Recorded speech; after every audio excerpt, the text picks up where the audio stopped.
Alain, que ce soit le pasteur Roland. Quand je prie avec le pasteur Roland, je te dis, à Bongoné, il y a combien de jours? Tu as l'impression qu'il vient de se convertir il y a quelques semaines. Quand il parle à Dieu, il a exactement les mêmes ailes d'un nouveau converti. Et ça, c'est un challenge. Je me suis dit, oh. Donc, il a exactement dans son même cœur les ailes d'un nouveau converti. Et ça, c'est un zèle qu'il faut garder. Il faut se battre à garder ça. Parce que beaucoup de choses peuvent détourner nos cœurs. Il a la même naïveté d'un nouveau converti là, dans son cœur sincère. Quand il parle à Dieu. Il n'est pas politicien avec Dieu. Il y a cette naïveté-là. La prière, mes frères, permettez-moi le mot, la prière, c'est une nudité spirituelle. Est-ce qu'on a compris ce que je veux dire ici? Il est impossible de prier vraiment, sincèrement, sans aller tout dire à Dieu. À Dieu, on vient dire, Seigneur, ils m'ont énervé, grave. Les choses que je ne te dis pas, alors je me prends le temps de les dire à Dieu. Seigneur, ça m'a fait mal, ça. Seigneur, je ne comprends pas ce qui se passe. Quand je finis là-bas, il calme mon cœur. Et quand je finis là-bas, je commence, tu sais, quand tu pries sincèrement, un verset biblique va te redresser. Il y en a toujours un. Tu pries, et puis tu entends un truc, avant d'enlever la paille dans l'œil de l'autre, quelle la poutre, et tu te dis, mais Seigneur, mais moi, j'ai rien fait. Tu commences un débat avec toi-même. Si c'est quand tu entres dans la chambre et tu m'entends prier, tu te dis, oh, c'est un. Parce qu'au fond, il disait ça. Qui lui a répondu? Parce qu'au fond, la force de la parole de Dieu, ça c'est la troisième chose. Lisez les Écritures. Pas pour savoir qu'est-ce que je vais dire aux gens, mais pour savoir qu'est-ce que ça me dit à moi-même. C'est quand tu lis la parole, tu te dis, ils étaient grands comme ça, mais malgré ça, ils sont tombés. Vous savez, la Bible ne cache rien. Elle ne parle pas des hommes de la Bible comme des super-héros qui ont... Non, ça vous montre qu'il était David, il était connu, il a pris la femme d'autrui, regarde les bêtises qu'il a faites. Donc personne n'est à l'abri. En lisant les autres, je me rends compte que... donc ça peut m'arriver aussi. Quatrièmement, apprendre à avoir une évaluation personnelle, ce qu'on appelle ici un cycle. Il faut de temps en temps rentrer vers toi-même intentionnellement pour aller chercher de l'orgueil. Ce que Daluise a dit tout à l'heure. Toi-même fais cet exercice-là de te dire, Seigneur, pardonne-moi, j'ai été orgueilleux. Il faut que tu intègres l'orgueil comme un péché pour lequel tu dois demander pardon à Dieu. Parce que des fois qu'on est devant Dieu, ce qu'on veut chercher, Seigneur, des fois j'entends les gens confesser même pour les choses qu'ils n'ont jamais fait.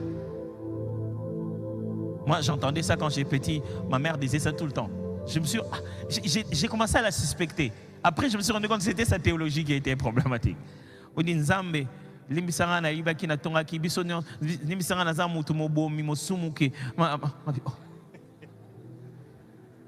Est-ce que je dois la dénoncer à la police ou quoi? Mais tu vois, pour vouloir demander pardon, on veut se faire porter toutes sortes de culpabilités.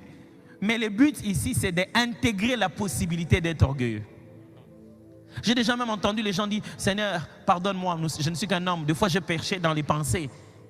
Il accepte toutes sortes de péchés, mais il ne veut pas accepter qu'il a pu tenir un langage d'orgueil. Il a pu avoir une attitude d'orgueil. L'orgueil peut venir en nous comme ça. Il s'arrête un moment. Et le même jour, on le fait partir. À la seconde qui suit, choup. Alors, on ne doit pas se culpabiliser parce qu'on a eu ce sentiment. Ce qu'on doit se culpabiliser, si on le devait, c'est de le laisser rester. De le nourrir ça. Vous devez avoir des exercices. Moi, j'appelle ça les cardio spirituels. Mes exercices cardiaques de comment va mon cœur. Et enfin, vous devez être ouvert aux critiques. Il y a une chose que j'ai pris dans la Bible, c'est quand je lisais David. David, son fils Jéroboam, son fils, comment il s'appelle? Absalom veut prendre le pouvoir aussi. Et qu'est-ce qui se passe? Absalom dit, ok, voilà, mon père, il est devenu vieux, il ne sait plus juger les gens. Si vous faisiez de moi un roi, vous allez voir.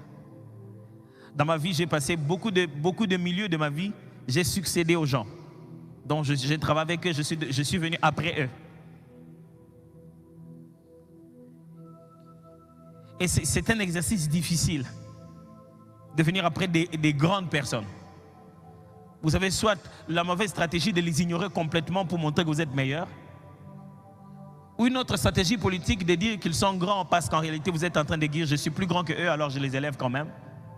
Ou l'humilité de dire que j'ai jugé certains de leurs décisions, or j'avais tort. Maintenant que je suis assis à leur place, ils avaient bonté. Et être suffisamment humble de dire aux autres, vous savez, ton dos, non, ils ont bonté. Et quelque chose que David a fait pendant qu'il fouillait, un monsieur se levait, il a commencé à l'insulter. Il jetait des pierres. Il dit, chien, va-t'en. Ouh, son général qui était là, il a voulu tuer ce monsieur. Il voulait le massacrer. David dit, hey, non, ne le tire pas. Qui c'est? Si c'est l'Éternel qui lui a permis de faire ça. Si tu deviens humble, tu passeras aisément dans l'humiliation. Vous comprenez? L'humilité, c'est le caractère qui te permet de passer sans problème même dans l'humiliation. Parce que ce monde dans lequel nous sommes nous humiliera toujours. Moi qui les a